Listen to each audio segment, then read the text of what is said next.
제 아내는 이혼하자는 말을 입에 달고 삽니다. 아이고. 처음 이혼하고자 한 건 신혼여행 다녀온 직후 공항에서였어요. 그날 이후 결혼 7년 차인 지금까지 셀 수 없이 많은 이혼회를 들었습니다. 아, 위험하다. 왜? 왜요?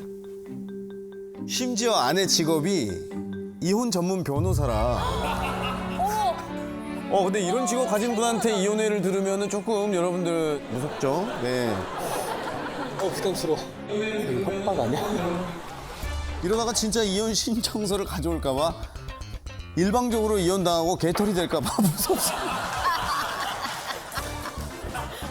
가능성 있어. 너무 잘 아니까. 너무 잘. 허구한 날 이혼하자는 우리 아내 좀 말려주세요.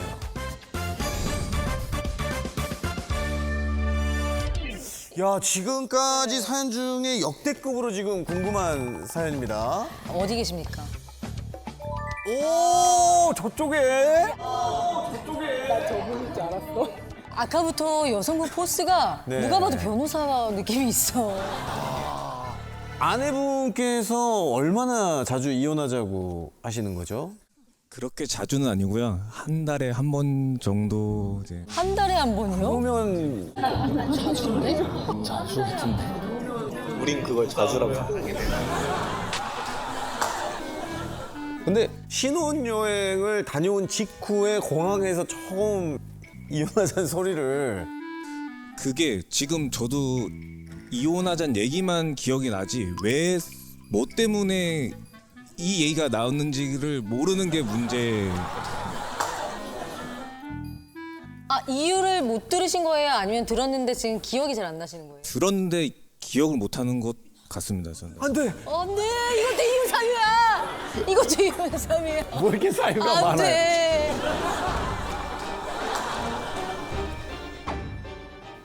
네. 네, 안녕하세요. 이혼 전문 변호사. 이제 아내입니다. 네. 이제 신혼여행을 저희가 하와이를 갔는데 렌트를 했거든요. 네. 7일 렌트를 하면 네. 이제 가서 7일치의 보증금을 이제 카드로 긁어요. 맞아요, 네. 맞아요. 네, 근데 남편 명의 카드로만 긁을 수 있다고 하더라고요. 네. 그래서 딱 긁었더니 승인이 안 나는 거예요. 왜? 한도가 안 돼서. 네, 근데 이제 그거를 저희 어떻게 보면 저희 부부에게 처음으로 이렇게 다가온 어떤 그 문제 해결을 해야 돼. 그렇죠. 갈등의 순간이 딱 왔는데. 난관. 네. 근데 남편이 이제 거기서 약간 좀 짜증이 딱 폭발을 하면서 이게 왜 안 돼? 네, 안 돼 하면서 이제 되게 심각해지고 네. 나한테 왜 너는 운전면허증을 가져오지 않아? 어! 라고 얘기를 했어요. 운전면허증을 가져오지 않아. 어! 라고 얘기를 했어요. 어! 남편분 아니, 기억이 너가- 나요? 형제님, 이제 정신이 들어요? 생각났어? 이제 나왔어. 환자분이 기억이 돌아왔어요. 근데 됐다. 그래서 저는 그 상황에서 제가 가서 그러면 혹시 다른 방법이 있냐? 그러면은 4일치 끊고 3일치 끊으면 어떠냐? 그러니까 그건 된다는 거예요. 근데 4일치에 대한 한도가 딱 되더라고요. 그래서 제가 기지를 발휘해서 지혜롭네요, 그렇게 이제 진짜. 문제를 해결했어요. 근데 그러고 나니까 사실 마음이 상하잖아요. 이제 문제가 있었는데 약간 내 탓을 하는 모습을 봤을 때 거기 너무 충격을 받은 거예요. 그런 모습을 못 봤구나. 약간 거기서 이제 나랑은 좀 다른 사람인 것 같다라고 생각을 해서 이제 돌아오는 비행기에서 이제 머리를 이렇게 정리를 했죠. 이렇게 쿨다운 시키면서 그때 저희가 이제 혼인 생활을 그러니까 이렇게 뭐 예식이나 이런 거 준비하기 위해서 모아둔 통장이 있었는데 그 절반 금액을 딱 정산해서 이체를 했어요. 아, 진짜요?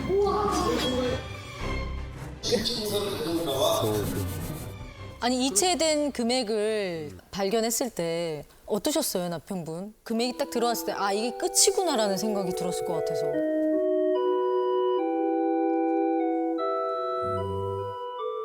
지금 그거 생각 안 나죠? 지금은 생각이 안 나면 너무 예전이라 지금. 뭐든 생각이 안 나는 스타일이에요. 환자분이 호전이 늦어요. 네.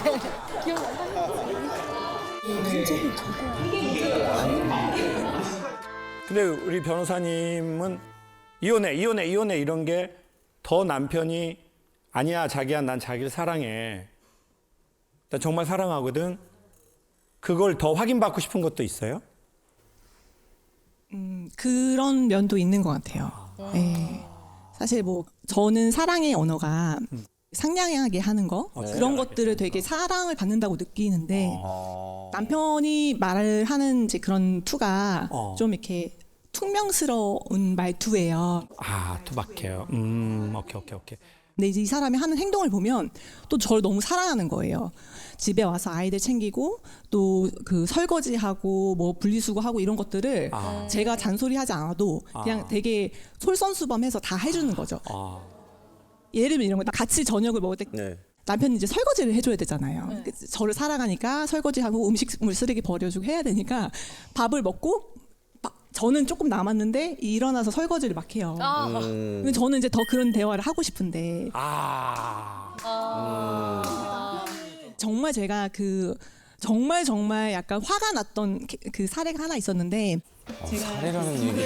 사례까지 나와요. 사례라는 얘기는 사실 사례. 사건 번호가 몇 번인가요, 변호사님? 이동이 나. 아,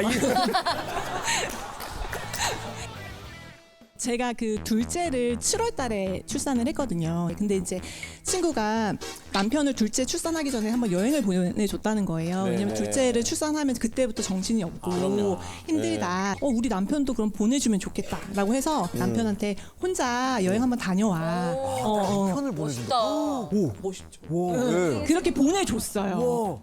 그러고서는 와가지고 사실 저는 그 정도면 사실 덕분에 잘 다녀왔다. 힘들었지. 무조건이죠. 이런 얘기를 해주기를 약간의 기대를 그렇죠. 하죠. 그런 얘기를 근데 이제 그런 얘기를 안 하고 이제 와서 아빠 왔다 하고 이제 밥을 먹고 또 설거지를 막 하는 거예요. 근데 설거지 귀신이 붙은 거 아닐까요? 설거지 귀신. 제가 봤을 때 구슬 좀 해야 될 것 같은데. 제가 그 순간에 너무 속이 상한 거예요.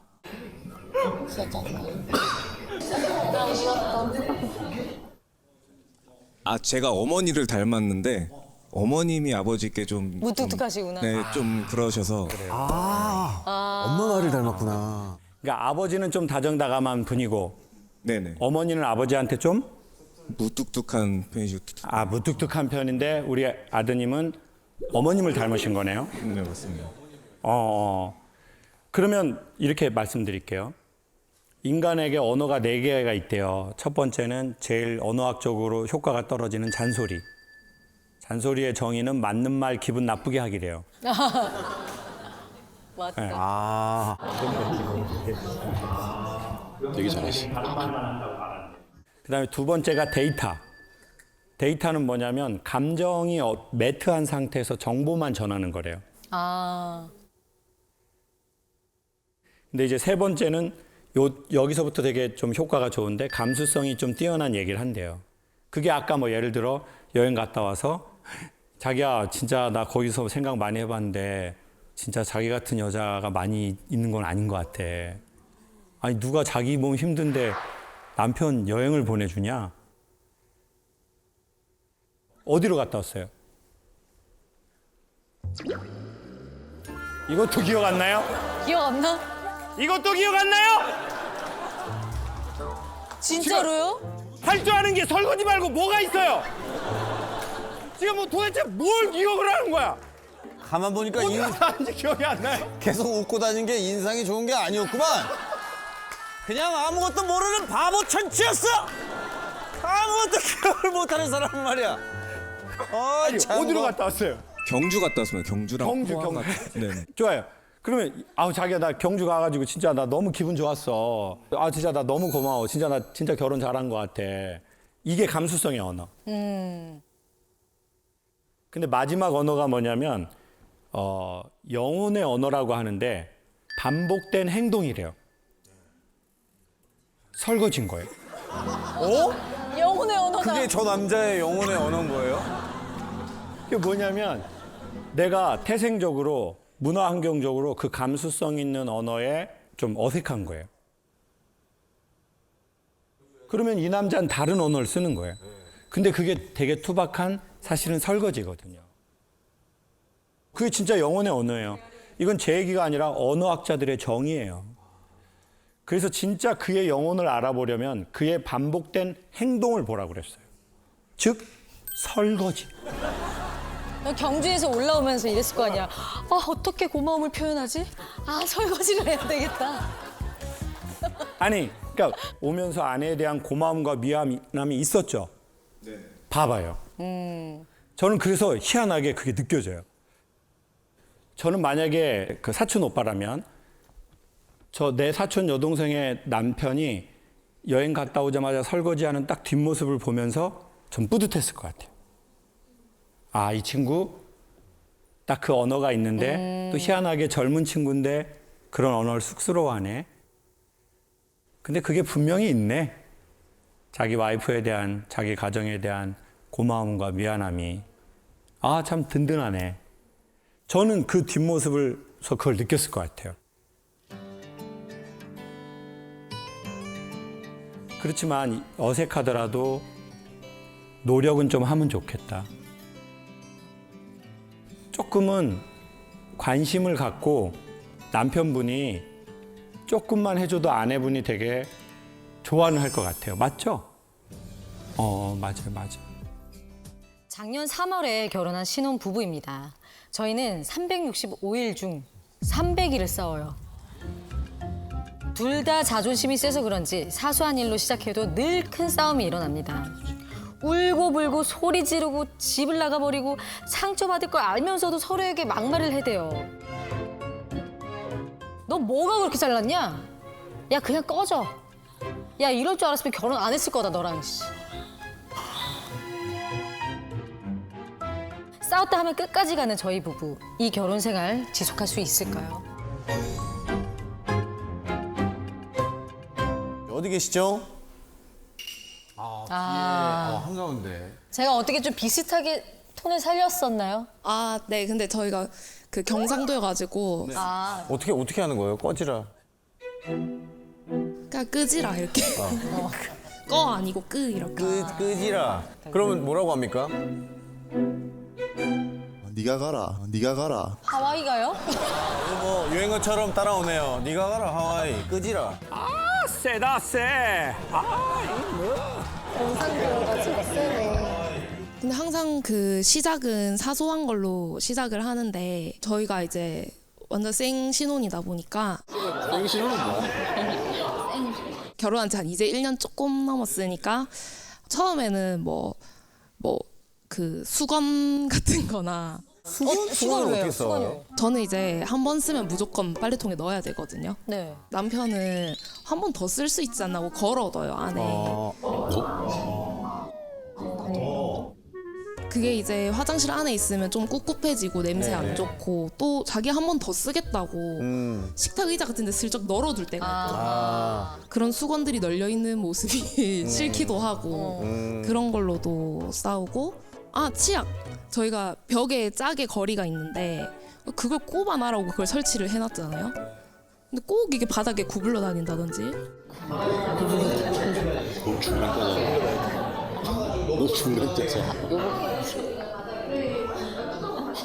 이제 설거지의 끝은 주변 물기 닦기까지잖아요. 네. 근데 이제 남편은 못 보고 지나친다던가. 근데 저는 그런 게 눈에 보이고 처음엔 이런 걸로 이제 사실만 가지고 얘기를 하다가 말하는 태도 이런 걸로 이제 점점 감정 싸움으로 넘어가는 것 같아요. 감정 싸움으로 넘어가면서 이번에 싸운 거는 한 가지다. 그러면 이미 일상에 쌓인 게 한 9가지가 있는 거예요. 그거 다 튀어나와요? 근데 그게? 그걸 이제 내가 안 그래도 참고 있었는데 약간 이렇게 되는 거죠.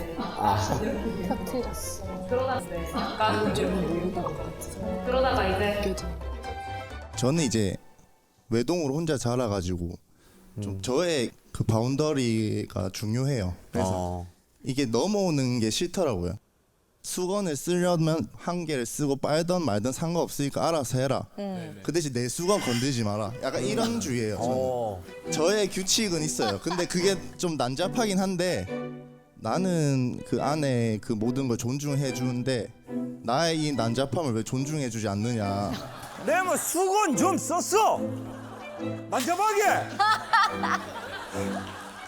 그 저의 규칙은 있어요. 제가 뭐 완전히 더럽게 살고 이런 건 아니고 집안일도 되게 열심히 하고 설거지도 거의 다 제가 하고요. 근데 그 물이 튀어 있는 걸 그걸로 뭐라 하면은 잔소리로 들리니까 저는 그걸로 뭐라 하면은 나는 아무렇지도 않은데. 예. 그러면 제가 설거지 했으면 물기는 뭐 조용히 닦아도 되는 거 아니냐 이런 생각이 드니까 제가 이제 코드가 올라오더라고요. 이게 그럼 예를 들어 예. 우리 남성분이 난잡하게 설거지를 했어요. 예. 근데 그걸 만약에 아내분이 여보 나 이거 한 김에 조금만 다음에는 좀 해줘요. 이렇게 말하면 어떨 것 같아요? 그러면 그 당연히 다 닦죠 거기는. 예. 근데 물기 안 보이나 이러면은 물기 안 물다리야. 눈깔이 달렸으면 물기 좀 봐라. 그래서 이제 그러면은 좀 그 말투에서 좀 기분이 나쁜 거죠? 예 그렇죠. 그러면 우리가 같이 사는 거니까 얘기를 하려면 조금 말을 뭐 여보 나 이거 이렇게만 조금 해주면 자기 불편한데 그래도 나 너무 좋을 예. 것 같아요. 자꾸 이렇게 이런 말 해서 미안해요. 난잡한 여보.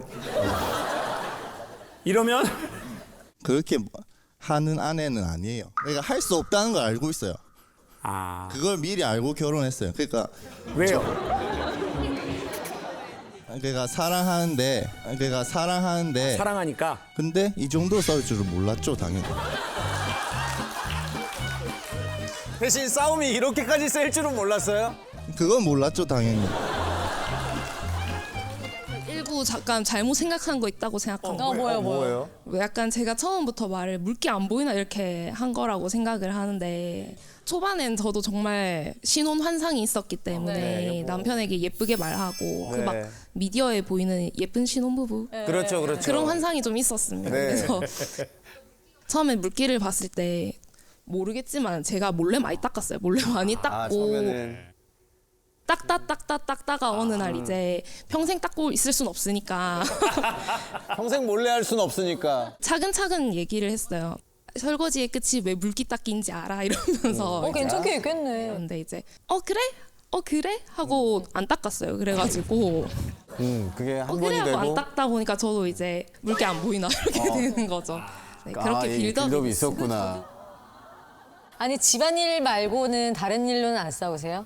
제가 노는 거를 많이 좋아하는 편인데 전 처음에 결혼했을 때 좀 개이득이라고 생각을 했던 게 네. 제가 결혼 전에 부모님이랑 살았는데 밤늦게까지 노는 게 돌아다니지. 굉장히 눈치가 보였어요.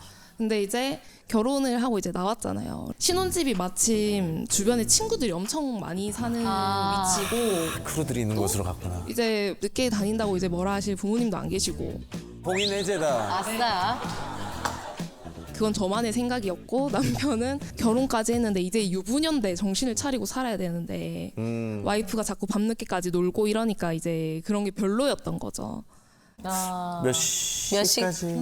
새벽 3시, 4시, 새벽 3시, 4시.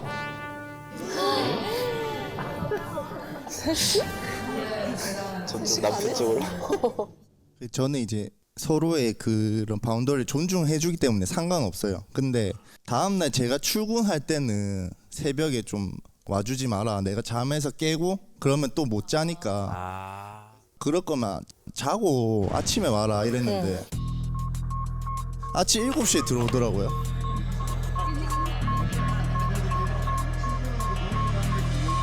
그 지금 우리 여성분 사실 지금 빠따 맞아야 되거든요.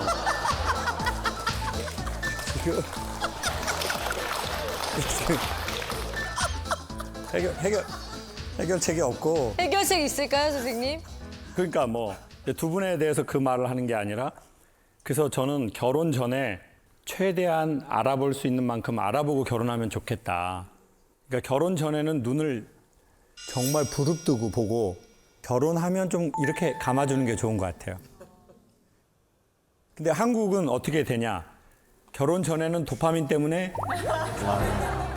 안 보이지. 이렇게 안 보다가 결혼하고 나서는 약간 이렇게 보는 느낌인 거죠. 사실 이게 바뀌었으면 좋겠는데. 근데 쉽지 않아요. 그리고 부부는 언어의 궁합이 중요한 것 같거든요.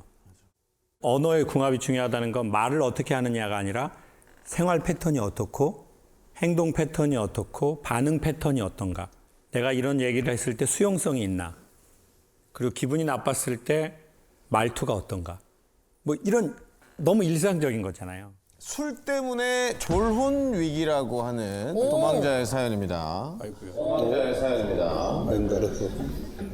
안녕하세요. 결혼 19년차 부부입니다. 제 배우자는 술을 미치게 좋아합니다. 잠깐 이야기만 나누고 오겠다더니 술자리에 나가면 깜깜무소식입니다. 아하. 아하. 그뿐 아니라 술만 마시면 술술 거짓말도 참 잘해요. 코스다 코스. 그래서 최근엔 결혼하자고 말해버렸는데요. 술 때문에 틀어진 우리 부부. 어떡하면 좋을까요?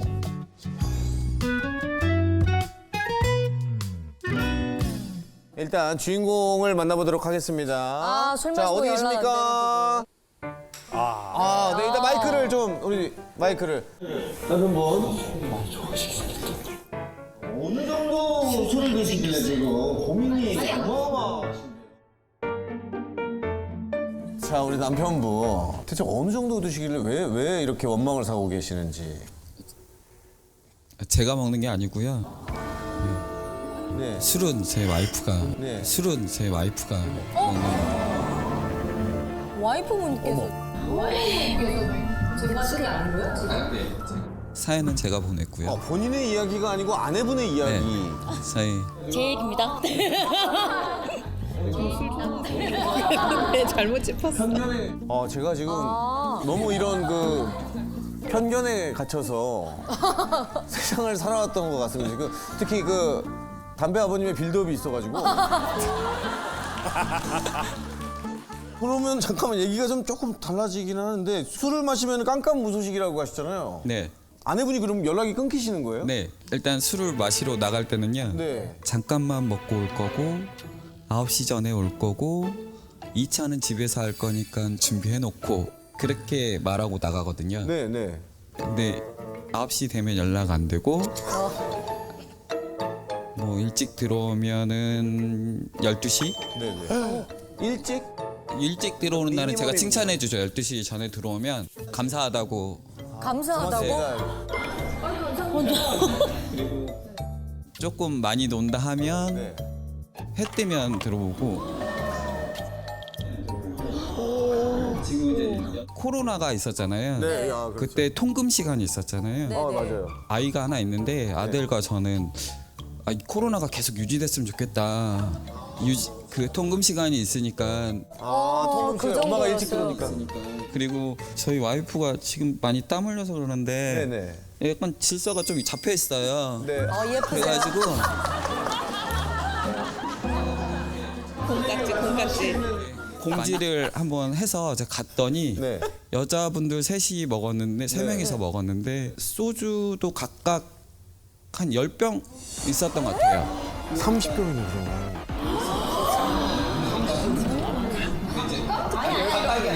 아니. 각각이 아니라 10병. 토탈 10병.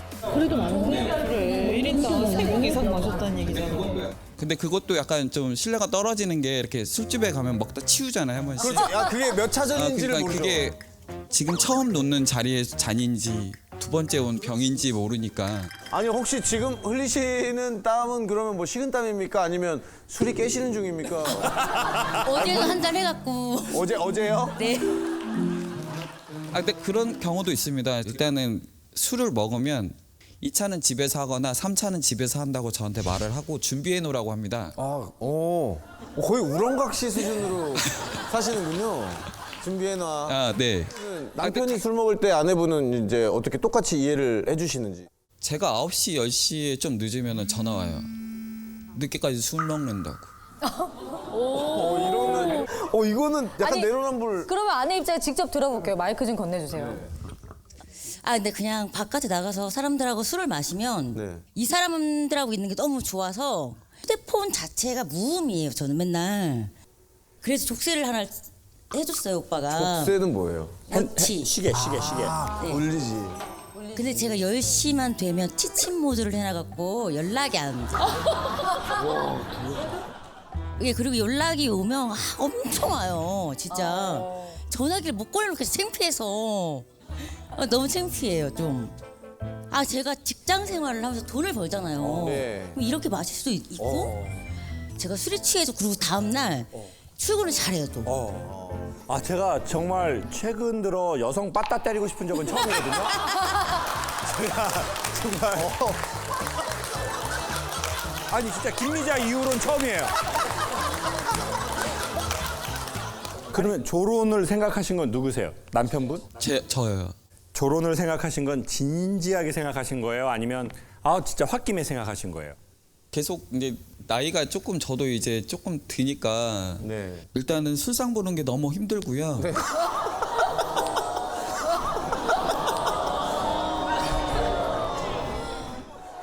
저희 할머니가 했던 말씀이거든요. 그리고 입이 너무 짧아서 같은 음식을 안 먹습니다. 그러니까 한 번 먹으면 다른 술상을 봐줘야 돼서 그래서 이제 나이가 들었으니까 육체적으로도 힘들고 계속 넌지시 살짝 던져서 말은 했었거든요. 나 이렇게 하면 계속 못 살겠다 이렇게. 네. 어떨 때는 진지하게 받아들이다가 또 어떨 때는 진지하게 안 받아들이고 저한테 돌아오는 답은 그런 거예요. 나이가 들면 주변에 사람이 있어야 되고 더 가까이 지내야 되는데 왜 자꾸 벗어나려고 하냐. 근데 이제 공간은 같더라도 이렇게 분리돼서 생활하는 거니까 각자의 삶을 사는 건 좀 어떨까. 일단은 답변을 못 얻고 동의를 못 얻는 상황이기 때문에. 조론을 하자고 하는데 저는 할 수가 없거든요. 살아야 돼요 같이. 이 나이가 들면 들수록 챙김을 받아야 되는데. 선생님 이혼할 것 같아요. 선생님 이혼할 것 같아요.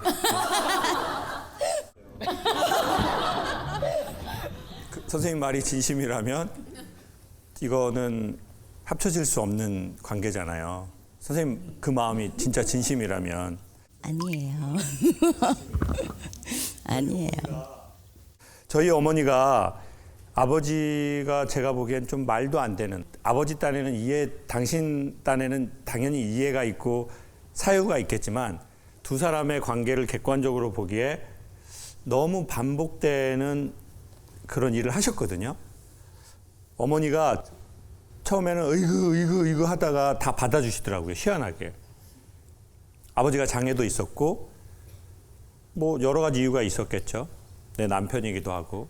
근데 어머니가 어떤 나이대가 딱 지나시니까 섬뜩하리만치 이야기에 살이 오르더라고요.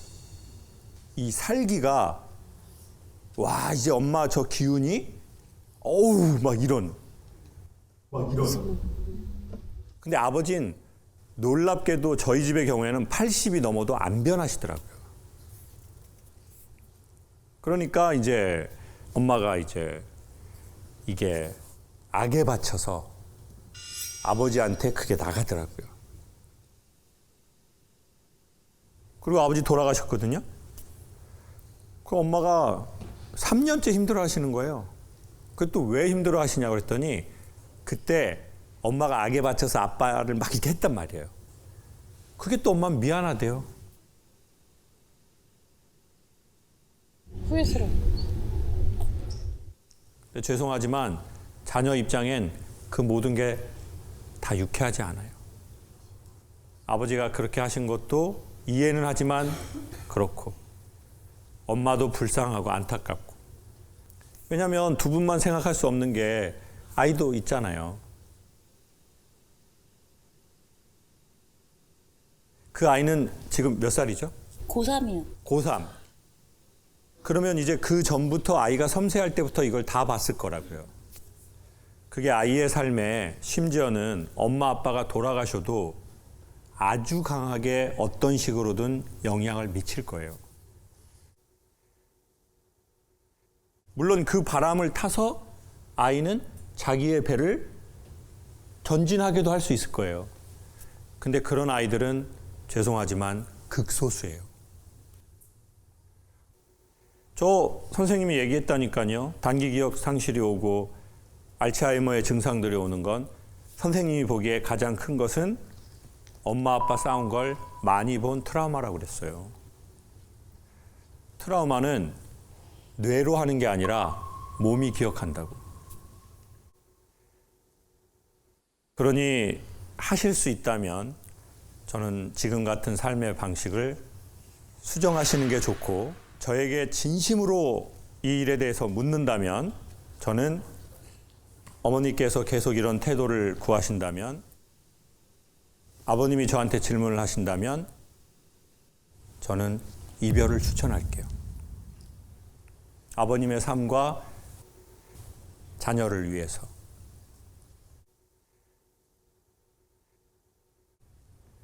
그렇지만 저는 이게 다 진심은 아닐 것 같아요. 왜냐하면 우리 남편분이 아내를 예뻐라 보고 있기 때문에 그건 아직 희망이 있다는 거죠. 예쁜 건 희망이 없어요. 세상에 오직 희망은 딱 하나야. 예뻐 보이는 거. 인물이 잘난 거 그게 아니라 예뻐 보이는 거는 내가 저 사람에 대한 시선이잖아요. 오직 그게 희망이라는 거죠. 인간의 외모나 형태가 아니라. 술 끊을게요. 네? 술을 줄일게요. 술 끊을게요. 네? 술을 줄일게요.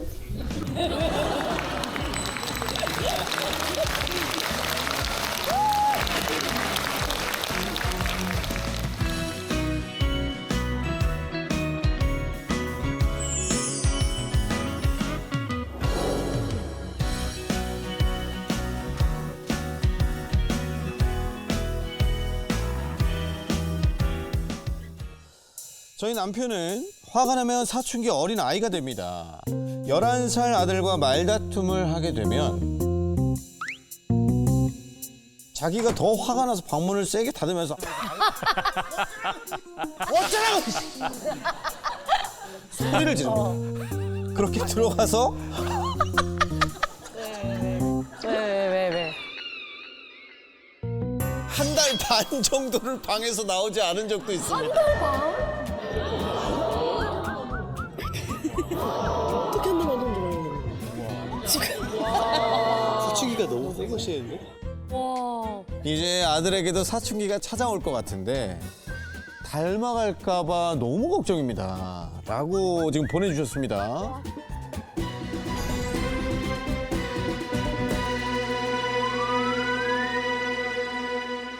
와, 진짜 궁금하다. 어디 계세요? 이쪽에 계시는구나. 반갑습니다. 반갑습니다. 일단 뭐 남편분이 어떤 상황일 때 화내고 들어가는지가 좀 궁금하거든요. 한 달 반을 안 나올 정도면은. 최근에 있었던 일은 네. 아들이랑 그때도 싸웠어요. 저는 자고 있었고 이른 아침이었는데 네. 들어보니까 뭐 아들이 물건을 집어 던졌대요, 남편 말은.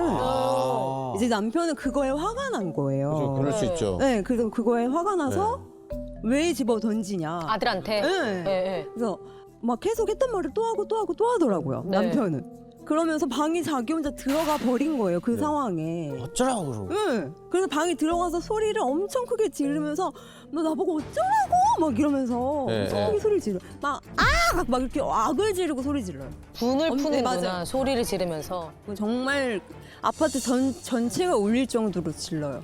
그 새벽에도 질러요. 그럴 때마다 막 네. 불안불안하죠, 저희는.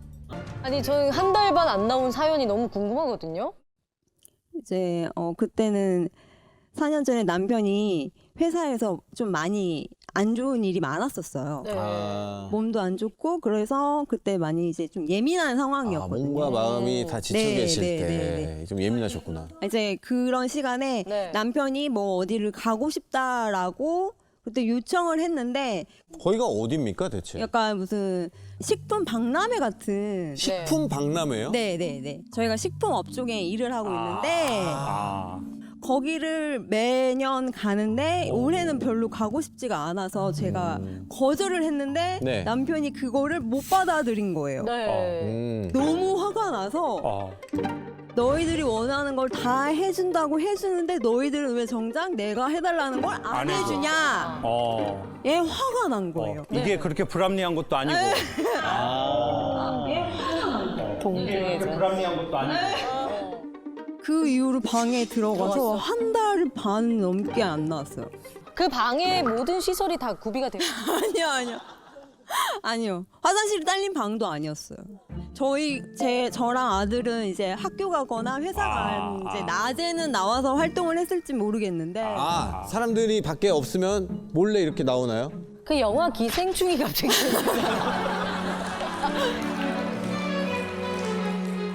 저희 이제 시부모님이 근처에 사시는데 시부모님도 오죽 답답하셨죠. 그래서 그 방에서 꺼내시려고 네네. 시부모님이 저희 집에 오셔가지고 네. 아, 직접 오셔서 우리 아들 어디 갔니? 어머니 아들 동굴에 들어갔습니다. 동굴? 예. 아니, 왜 언제 들어갔길래 아직까지 없니? 동면 중입니다. 겨울 날려고요. 그럼에도 불구하고 나오질 않았어요. 아 진짜요? 네. 어머님, 아버님이 전화해도 안 받고 주변에 있는 어머님, 아버님이 전화해도 안 받고 주변에 있는 저희 가족끼리 아는 지인들도 걱정이 되니까 남편한테 연락을 해도 전혀 안 받고. 아 확인이 안 되고? 네, 확인도 안 하고. 근데 이제 아들은 그 4년 전이 좀 이게 너무 심해서 네, 그때는 저희 아들이 막 이렇게 불안 증세가 있더라고요. 아, 그 모습을 보고? 네. 저희 아들이 거식증이 걸리더라고요. 그 모습을 보고요? 네. 아, 그때만 생각하면 좀 눈물이 나는데, 네. 그때 좀 많이 심했어요. 저희 아들이. 그래서 이제 혼자 풀 때까지 저희는 기다릴 수밖에 없는 상황이니까. 그걸 우리 아들은 또 어떻게 바라볼지, 또 어떻게 닮아갈지도 걱정인 거고. 그래서 그럴 때는 이제 아이도 그렇고 저도 그렇고 어떻게 해야 될지 모르겠는 거예요. 그거를 좀 배웠으면 좋겠다라는 생각이 듭니다, 지금. 그래요. 아니 근데 남편분도 다 이유가 있으실 테니까 네. 우리 남편분 얘기도 한번 들어보죠. 뭐. 아무 생각 안 하고 자요, 그냥. 진짜. 한 달 반 동안 그냥 계속 주무시는 거예요? 거의 그러니까 정말 복면이네. 완전히 다 접고 아무것도 진짜 식음을 전폐하듯이 그냥 아무것도 안 하고 그냥 잠. 하루에 한 끼, 화장실도 한 번. 아니면 아예 안 나오든가. 오케이. 집에 혼자만 있으니까 집안일을 계속 해요. 뭐 제가 할 수 있는 건 다 해요. 근데 어느 순간 이게 쌓이잖아요, 사람이. 1이 10이 되고 10이 100이 되면은 터지잖아요. 그래서 방에 들어가서 내가 삭힐 때까지, 내가 또 누군가하고 만나면 100% 싸우니까. 근데 이게 억울한 게 있거든요. 아 그래요. 그거 한번 얘기해 줘 보세요. 그러니까 제가 제빵 일을 8, 9년을 했어요. 아 제빵. 네. 네. 근데 그게 너무 힘들어가지고 몸이 망가졌어요. 2년 동안. 아 힘들지. 그러니까 요식업이라는 게 약간 일을 하지 말라 그랬어요, 병원에서. 그러니까 한계가. 사회 활동 금지령이 내려졌어요. 아예 병 자체가. 이 병명은 밝힐 수 없는데 네. 암 환자 3기쯤 하고 같은 병이라고 하더라고요. 아이고. 그래가지고 그 2년 동안 약 먹으면서 버티고 있는데 자존심은 자존심대로 다 무너지고 내가 열심히 해놓은 게 다 무너져 버리는 거야, 한순간에. 그 해놨던 모든 것들이 한순간에 무너졌는데 근데 그거를 복구를 할 수 없더라고요.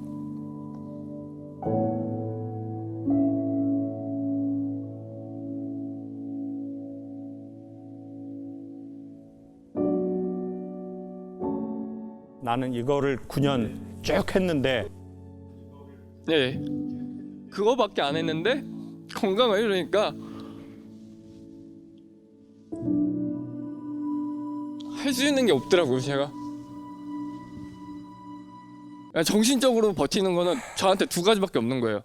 집에서 제빵을 취미로 하면서 인스타에 올리는 거, 그거랑 가족, 이 두 개밖에 없는데 가족에서 약간 무시를 당하고 뭔지 알 것 같아. 그러면은 버틸 게 없는 거잖아요, 솔직히 말해서.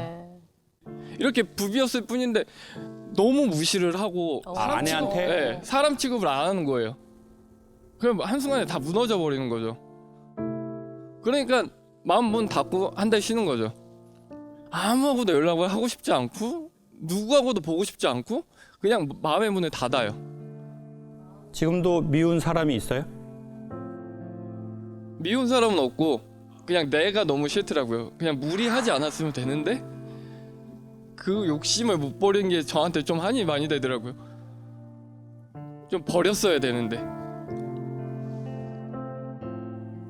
저도 선생님하고 어느 정도의 농도인지 모르겠지만 좀 비슷한 감정이거든요. 제가 노래를 너무너무 잘하고 싶었거든요, 태어나서. 그래서 노래를 한 10몇 년 했는데 결국 안 되더라고요, 전. 그래서 저의 뭔가 근간이 다 없어졌다는 생각이 들더라고요. 근데 지금 지나보면 그때는 너무 잘하고 싶으니까 몸에 너무 힘이 들어갔나 봐요. 목소리가 빵으로 치면 너무 여유가 없어. 나를 입증할 수 있는 건 이거밖에 없고. 그러면 선생님은 아마 정말 순수하고 열정적인 에너지로 진심으로 그 8년, 9년을 했을 거예요.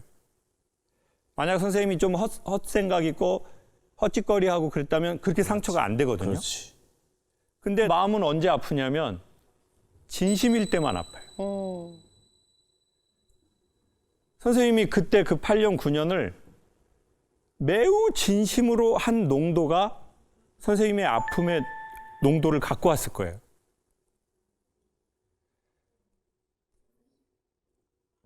정말 확실한데 제가 만약에 선생님이 제 거울 안에 있는 저라면 그거는 네가 정말 진심이었기 때문에 그렇다. 응? 그건 젊은 날에 정말 멋있는 시간 보낸 거다. 그리고 절대 사라지지 않아요, 그건. 그 프로젝트로는 사라졌거든요. 근데 우리 몸에 그 길이 나 있어요. 이건 100% 믿어요. 진짜니까. 누군가가 어떤 회사가 우리의 그 시간과 결과를 앗아갈 수는 있거든요. 근데 우리의 난 길은 절대 앗아갈 수 없어요.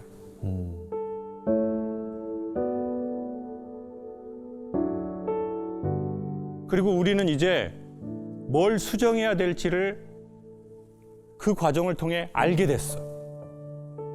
그 일로 마음 너무 아파하기에는 우리의 남은 인생이 너무 아까워.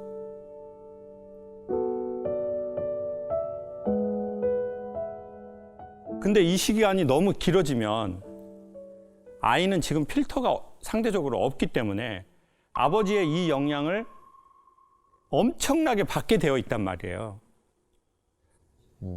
그러니 아버지가 먼저 회복되는 게 이 모든 문제를 해결하는 좋은 그것이 될 것 같고, 만약 가능하시다면 아내분에게 지금 이런 상황에서는요 대단한 말이 잘 통하지 않아요. 그러면 이때 통하는 게 뭐냐? 자연스러운 스킨십. 사실은 입으로 나올 수 없고 입으로 표현할 수 없는 언어 이전의 언어예요. 그리고 그걸 느껴요, 사람은. 남편이 스킨십을 하고 그거 하고 싶어 하는 건 내가 말로써 할 수 없는 언어가 있어요.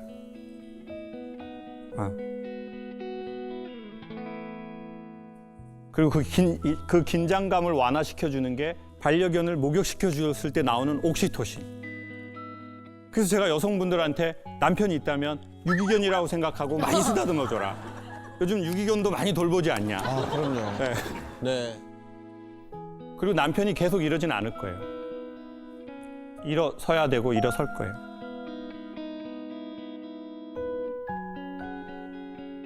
그리고 그때는 내 지나온 시간에 대해서 아이에게도 미안하고 아내에게도 미안하고 또 내 자신에게도 또 애잔한 마음이 생길 거예요. 그리고 그 귀신 같은 사건을 조금은 안녕할 수 있을 것 같아요. 부디 선생님도 그 마음이 찾아왔으면 좋겠어요.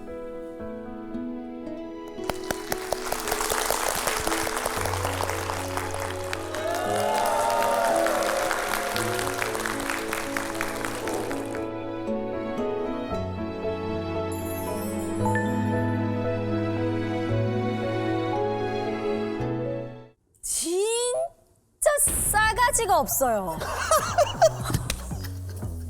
친구였다가 결혼한 거라서 저를 부를 때마다 야, 너 쥐는 이런 건 기본이고요. 제가 뭘 모르면 넌 왜 이거 하나 제대로 모르냐? 넌 왜 이거 하나 제대로 못하냐?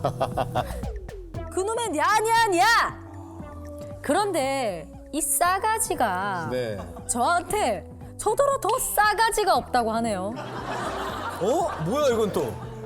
김창호 선생님, 누가 더 싸가지가 없는지 좀 판단 좀 해주세요. 야 무슨 이런 사연이 도착을? 이 아주 팽팽합니다. 자 매일매일 싸가지 배틀을 뜨는 우리 부부 어디 계십니까? 저희요. 안녕하세요. 네 반갑습니다. 야 이거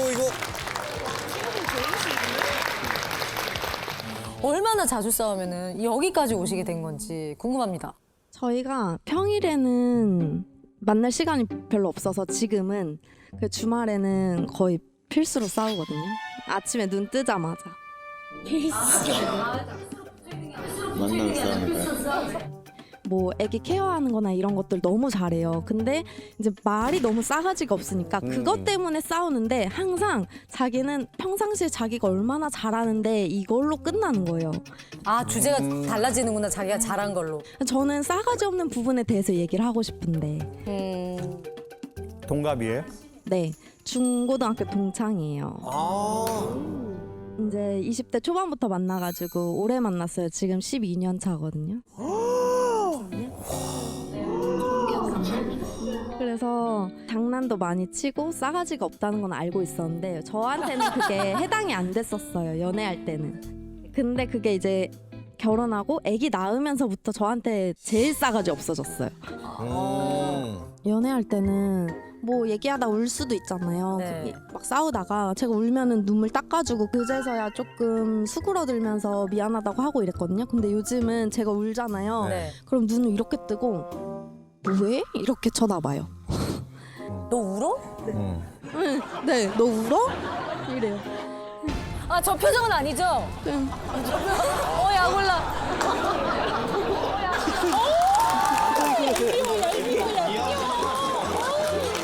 저를 무시하는 그런 거랑 그리고 내로남불이 되게 심하거든요.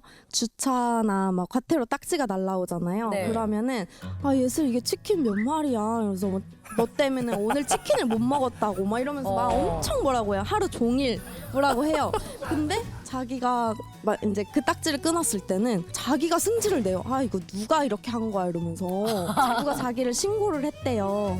그러면서 항상 저는 달래줬어요, 얘를. 어차피 딱지 뗀 건데 그거 그냥 잊으라고 막 이렇게 해줬어요. 근데 나중에 생각해보니까 저는 딱지를 뗐을 때 얘한테 사과를 하고 있고 얘가 딱지 뗐을 때는 제가 달래고 있는 거예요. 그래가지고 그걸 이제야 느끼고 또 내로남불이 심하다. 병원 가봐라 이렇게 된 걸. 아 병원이요? 이제 한 일주일 후인가 네일아트 아시는 분이 이제 오픈을 하시면서 이제 연회원권 이제 30만 원을 끊었어요. 근데 이제 그거에 대해서 계속 얘기를 하는 거예요. 뭐라고요?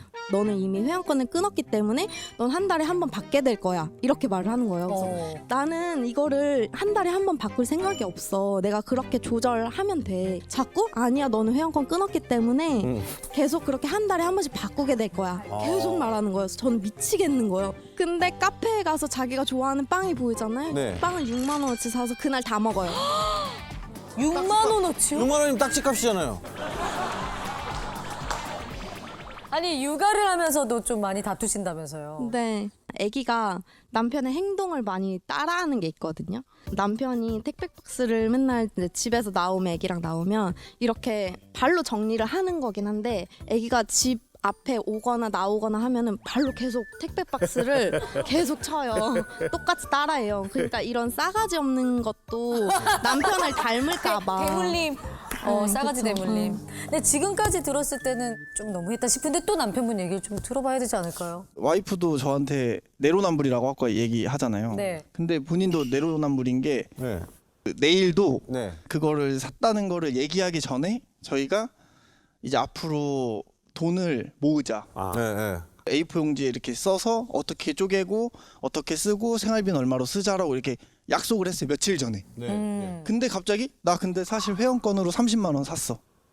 나 화장품도 14만 원 샀어. 잠깐 그 얘기를 왜 안 하셨지? 1+1으로 하는 게 있더라고요. 네. 근데 어차피 쓸 거면 할인해서 쓰면 좋잖아요. 그렇죠. 근데 할인이 안 되더라도 하나씩 사라는 거예요. 그래서 저는 그게 맞고 틀리다가 아니라 나는 이런 스타일이고 너는 이런 스타일인데 왜 나한테 그걸 강요하냐. 네. 너가 맞고 내가 틀린 게 아니라고 그렇게 말을 하는데 근데 그런 얘기할 때 주로 말투가 어때요? 나는 내 스타일 있고 너는 네 스타일 있는 거야. 그걸 네가 나한테 일방적으로 강요를 하니까 우리는 항상 싸움이 나는 거야. 가봐 병원으로. 이게 되는 거야? 진짜 정확하게, 예, 정확하게. 예. 이렇게? 정확해? 아무래도 오래되고 친구 사이부터 만나가지고 장난을 좀 많이 하는 스타일이에요. 그래서 약간 추임새처럼 서로 좀 이렇게 많이 나오는 편인데 애기 앞에서 이렇게 실수로 나올 수도 있잖아요. 애기 앞에서 한다고 뭐라고 하거든요. 근데 애기랑 같이 있을 때 자기도 막 놀래면 아이씨 막 이렇게 하거든요.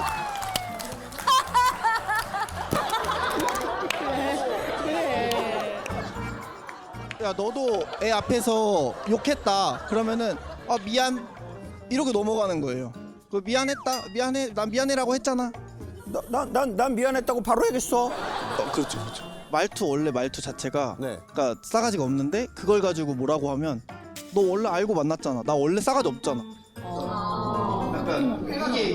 두 분은 한 사람 말만 들으면 진짜 누군가 한 명을 오해하기 딱 쉽습니다. 지금 토크가. 네, 뭐 저는 개인적으로 두 분 20대세요, 두 분 다? 30대.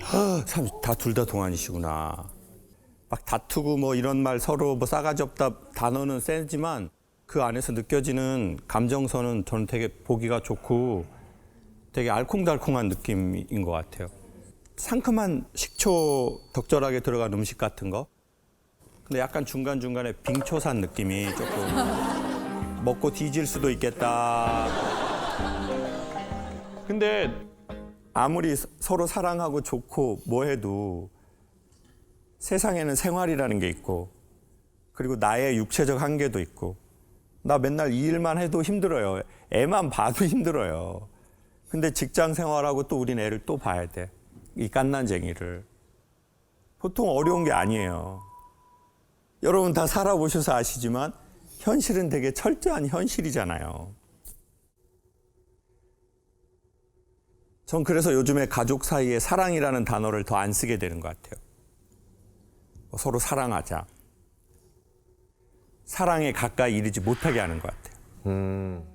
그러니까 오히려 되게 접근하기 쉬운 단어. 최소한의 예의를 지켜야 된다든지 뭐 이런 단어로 바꿔보고 싶어 한 것 같아요. 그리고 내가 하고자 하는 말이 맞더라도 지금 상태에서는 하지 않겠다라는 최소한의 의지.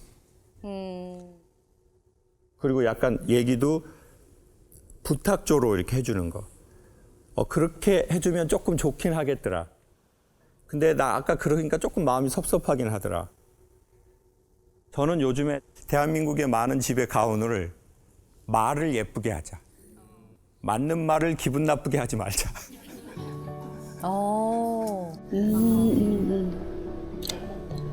기분 나쁘지 않게. 기분 나쁘지 않게 하죠. 근데 우리는 항상 맞는 말을 기분 나쁘게 하잖아요. 이런 생각이 들었어요. 아이가 뭔가 이렇게 깰 때 미국 엄마들이 뭐라고 해요? 괜찮아? 괜찮아? 다치지 않았니? 괜찮아? Are you okay? 이런다고요. 근데 그 얘기를 제가 사람들한테 좀 그렇게 해주면 좋겠다고 한 5년을 말했어요. 근데 어느 날 저희 아이가 차가 이렇게 있는데 운동장이 저기 있고 얘가 그냥 안 보고 애들은 운동장 가고 싶으면 팍 뛰어가지. 근데 어른들은 이렇게 컸으니까 여기 앞에 봉고가 이게 트럭이 지나가는 게 보였다고요. 네. 근데 이렇게 가는데 애가 그냥 탁 지나가는 거예요. 아유 위험해. 인스타그램 보면 아빠들이 애들 떨어지는 거 기적처럼 탁 잡아내잖아요. 네. 진짜 그렇게 되더라니까요. 팍 채서 1cm 앞에서 애를 딱 잡아낸 거예요. 그리고 나서 대가리를 차가 애를 받는 것보다 더 센 힘으로 빡 때렸는데 그때야 제가 한 강연이 생각나서 때리고 Are you okay? 근데 저희가 이런 얘기를 자꾸 들으면 어떻게 되는 줄 알아요? 남편이 저렇게 말할 때 나도 이렇게 딱 말하고 싶어. 근데 우리가 들었던 얘기가 이때 조금 텀을 주라는 거구나. 그러면 그 상황이 보이는 거예요. 근데 우리의 대부분의 사건은 언제 생기냐? 외부에서 온 자극에 대해서 바로 자기의 반응값을 낼 때가 있거든요. 그러니까 자극과 반응 사이에 공간이 없어. 그리고 특별히 그게 제일 심한 게 가족 사이. 우리 그래도 오늘 나오신 김에 두 분 중에 한 분이 아이한테 영상 메시지 한번 합시다.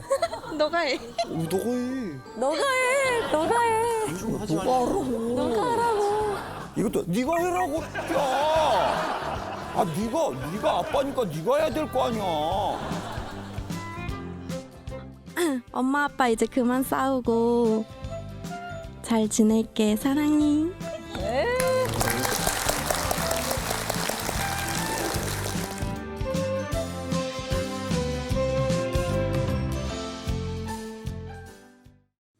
제가 모시는 부장님은 퇴근을 안 합니다.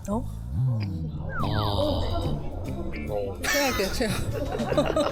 24시간 퇴근도 없이 나를 옥죄는 부장님은 바로 제 아내입니다. 아이고야. 퇴근 안 하지. 아유. 얼굴만 보고 결혼해서 22년째 만년 대리로 살고 있는데요. 아이고. 미녀 부장님, 계속 이러시면 저 진짜 사표네요.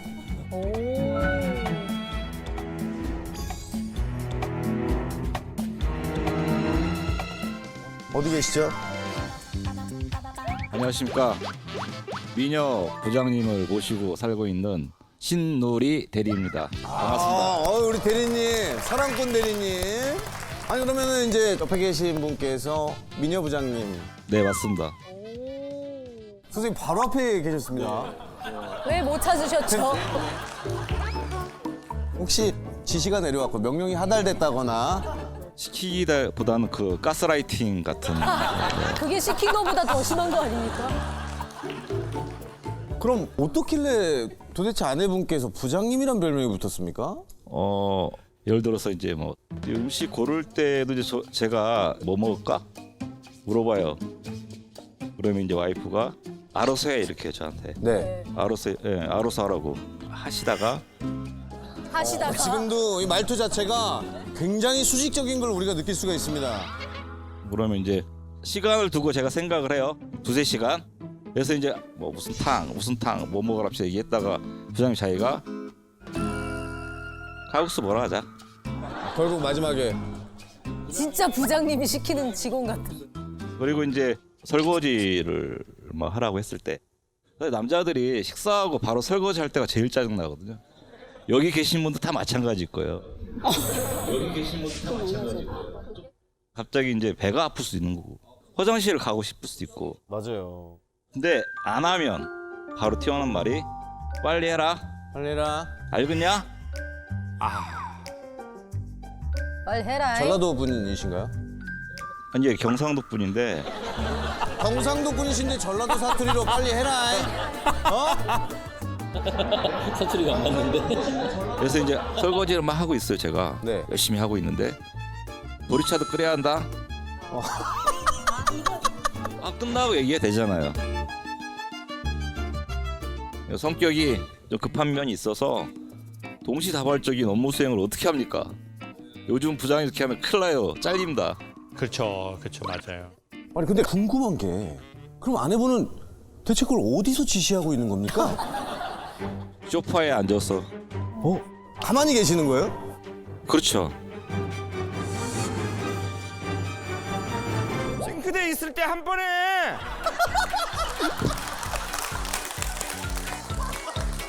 아니 그게 더 불편하지 않아요? 그 자세가? 좋아요.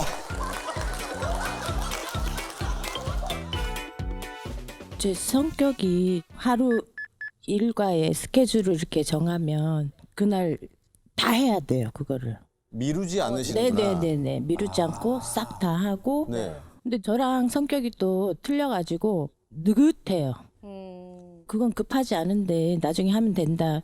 조금 쉬었다 하자 이러면은 한두 번은 한 시간을 줘요. 5분 정도.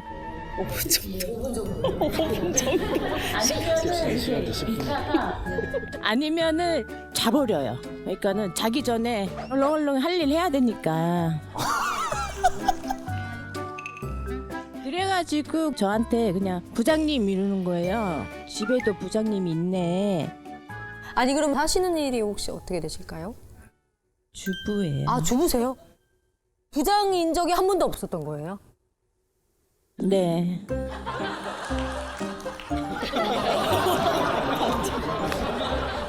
제가 가장 짜증날 게 뭐냐면 직장 생활을 한 22년을 하다가 이제 사업을 운영을 하고 있는데 이제 아무래도 거래처 사람들을 많이 만나는데 그러면 이제 인증샷을 자꾸 제가 찍어야 돼요.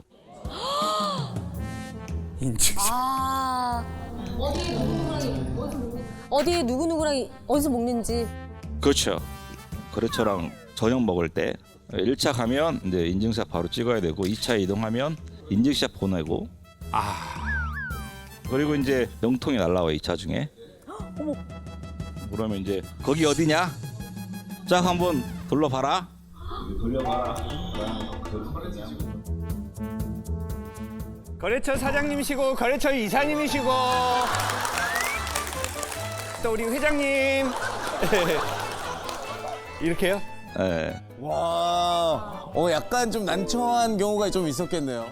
그렇죠. 거래처분들 잘 아시는 분들은 괜찮은데 처음 신규 거래처 뚫을 때 그때는 그때는 진짜 힘들어요. 그때는 진짜 힘들어요. 그래서 이제 인증샷, 영통 이게 의무적인 게 아니라 자율적으로 제가 하고 싶을 때 해야 된다. 제가 이제 나이가 55세인데 제가 뭘 하겠습니까? 술 먹고. 아 그럼요. 아니 근데 아내 되시는 분은 올해 혹시 나이가 52세입니다. 52세. 그러면은 이제 한 살 이제 또 밑에 되시는데 저는 만약에 제 여동생이라고 한다면 매형에게 사과의 말씀을 일단 드리도록 하겠습니다. 왜냐면 그 영상 통화가 남자 입장에서 이럴 수 있잖아요. 나를 보고 싶어서 하는다기보다 저 어디 있어? 그러니까 약간 영상 통화라기보다 CCTV 같은. 정확한 표현입니다. 그 느낌을 쉬는 거잖아요. 맞습니다. 그쵸? 자, 봐보세요. 내가 허락도 안 했는데 갑자기 CCTV를 나한테 비춰. 그리고 카메라 돌려보래. 그리고 나도 주변에 또 비즈니스하고 또 그런 사람들도 있고 여기 분위기도 있는데. 맞아요. 그러니까 제가 시골에 조그마한 작업실에 그걸 달아놨거든요. 자주 못 가니까. 그러면 핸드폰으로 어플이 있잖아요. 네. 24시간 볼 수 있어요. 그거는 되게 일방적인 거잖아요. 그러니까 사물을 볼 때는 그렇게 보는 게 좋죠. 근데 인물은 그렇게 해선 전 예의가 아니라고 생각해요. 그러니까 예를 들어 선생님 같은 경우에 남편이 내가 걸 때 이게 진짜 영상 통화죠. 자기야 이렇게 나 여기 사업하실 사장님들 자기한테 인사를 하고 싶다고 하네. 사모님 안녕하세요. 이번 계약은 힘들 것 같습니다. 그렇게 되는 거 아니면은 그거는 이제 조금 생각을 해보면 좋을 것 같아요. 저 서울에서 이렇게 정기적으로 만나는 사람이 딱 2명밖에 없는데 재성 씨랑 그리고 또 한 명 친구가 있어요. 근데 이제 그 친구는 아이가 없어요. 저랑 동갑인데 안 지 3년 넘었는데 너무 궁금해요. 아이를 안 낳는 건지 못 낳는 건지. 그러니까요. 근데 안 물어봐요. 지금도 진짜 궁금한데. 그분이 먼저 얘기하기 전까진 안 물어보는 게 친구에 대한 예의인 것 같아요. 맞아요. 그래야 가까워진다. 우리가 원하는 것은 가깝고 친밀한 관계이지 상대에 대해서 모든 걸 아는 것은 아니다.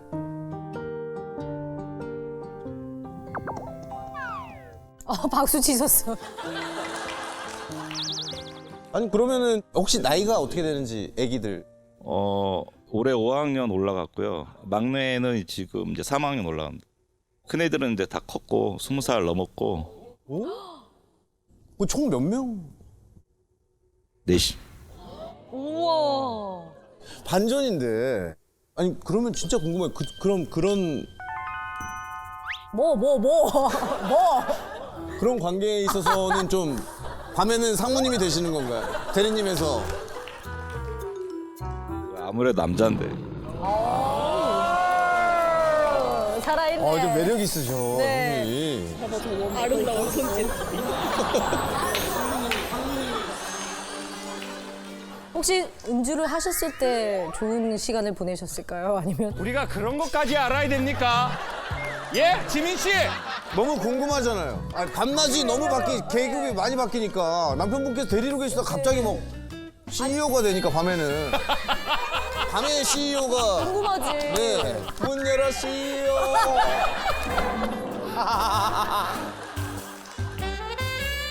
다 끝나 CEO. 나 정말 CEO가 이렇게 야할지 몰랐어요.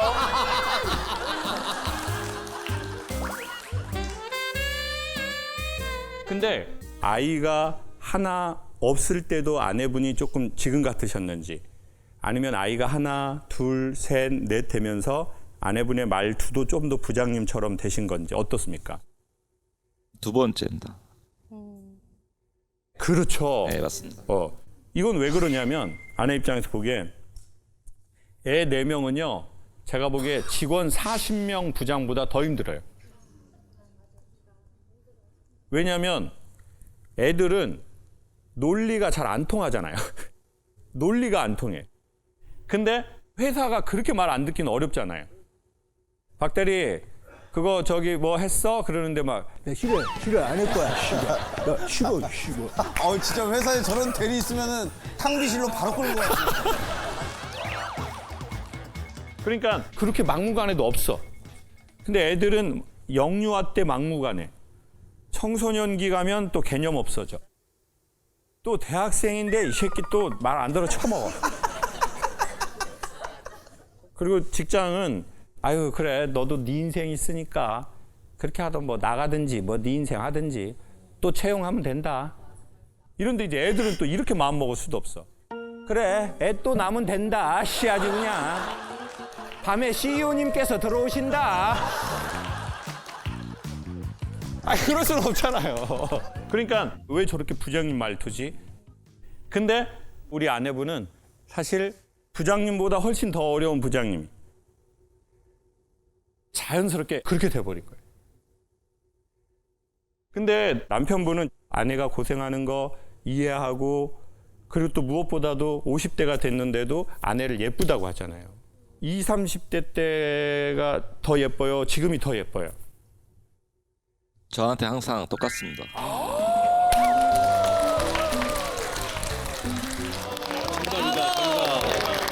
이 CEO가 그냥 올라가는 자리가 아니에요. 너무 보기 좋습니다. 왜냐하면 50 중반의 남자가 아내에게 예쁘다라고 얘기하는 건 어쩌면 그건 사랑한다는 말보다 훨씬 근본적인 말이고 사랑보다 훨씬 뛰어넘는 말. 아름답습니다.